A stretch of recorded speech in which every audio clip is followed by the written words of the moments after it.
অনেক দিন ধরে কোথাও ঘুরতে যাওয়া হয় না, ক্লাস আর বাড়ি করা হচ্ছিল, তাই আমরা সবাই মিলে ঠিক করলাম আজকে একটু ঘুরতে যাব।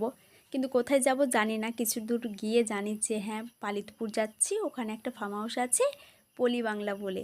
তো সেখানে অবশ্য একবার গেছিলাম দিনের বেলা, আজকে যাচ্ছি সন্ধ্যের টাইমে। তো ওদিকে যাওয়ার সময় তো বলবো এটা লরি যাওয়ার একটা রাস্তা, এতটা পরিমাণে ধুলো, পুরো মুখ ভর্তি, জামা ভর্তি ধুলো, শুধু ধুলো খেতে খেতে গেছি আমরা। তারপর আমরা চলে যাই গ্রামের ভিতর দিয়ে, অবশ্য ওই ফার্ম হাউসটা গ্রামের ভিতর দিয়ে যেতে হয়, সবাই তো আমাদেরকে খুব তাকিয়ে তাকিয়ে দেখছিল। অবশ্য সেগুলো পেরিয়ে আমরা চলে আসি।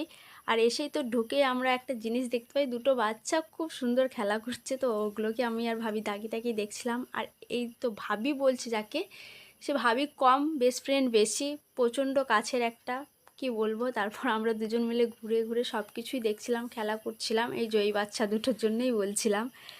তারপর আমরা চলে আসি ভিতরটা দিয়ে এসে দেখি এখানে লাইটটা কেন জ্বলছে না, আগের বার অবশ্য জ্বলছিল, জানি না কি হয়েছে। তারপর ঘুরতে ঘুরতে পুকুর পাড়ে চলে আসি, দেখতে এতটা সুন্দর লাগছিল, চারিদিকে লাইট জ্বলছে, পুকুরে অবশ্য হাঁসও ছিল। আর এটা কী গাছ আমি জানি না, তো ডাল ভেঙে একটা দেখতে লাগলাম, পরে আমি জানতেও পারিনি।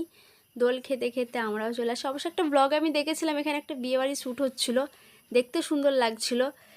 তারপর আমরা এই ঘরগুলো দেখলাম, বেশ ভালো, জায়গাটা খুবই সুন্দর করেছে, সন্ধ্যের টাইমে আরও দেখতে ভালো লাগছিলো। খিদে আমাদের তো তারপর খিদে পেয়ে গেছে, তাই আমরা চলে আসি ওখানকার একটা রেস্টুরেন্টে। ওখানে এসে আমরা মেনু কার্ডটা দেখে নিয়েছিলাম কি অর্ডার করা যায়, তারপর সবাই মিলে ঠিক করলাম।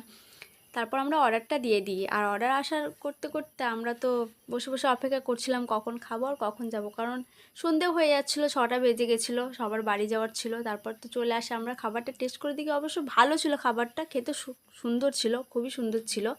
তারপর খাওয়া দাওয়া হয়ে যায়। আর ভাবি আর ভাই তো যেখানে থাকবে তো ঝগড়া তো হবে, আর ওদের কাপেলটা সত্যি কথা বলতে আমাদের এতটা ভালো লাগে, প্রচুর ভালো লাগে ওদের দুজনকে, কেন জানি না, আমি তো বারবার বলি যে ওদের মতো আমি কোনো কাপেল দেখিনি, মানে এতটা ভালো, কি বলবো, বেশি বোঝাতে পারবো না আমি। তারপর আমরা ওখান থেকে বেরিয়ে এসে তো আমার ভয় লেগে গেছিলো, এতটা অন্ধকার, 6টা বাজছে, আবার অবশ্য গ্রাম সাইড, অন্ধকার তো থাকবেই। তারপর আমরা ওখান থেকে বেরিয়ে চলে আসি, ধুলো খেতে খেতে বাড়ি যাই। ব্লগটা অনেক বড় হয়ে গেছে, tata. Like comment share follow করে দিও যদি ব্লগটা ভালো লেগে থাকে।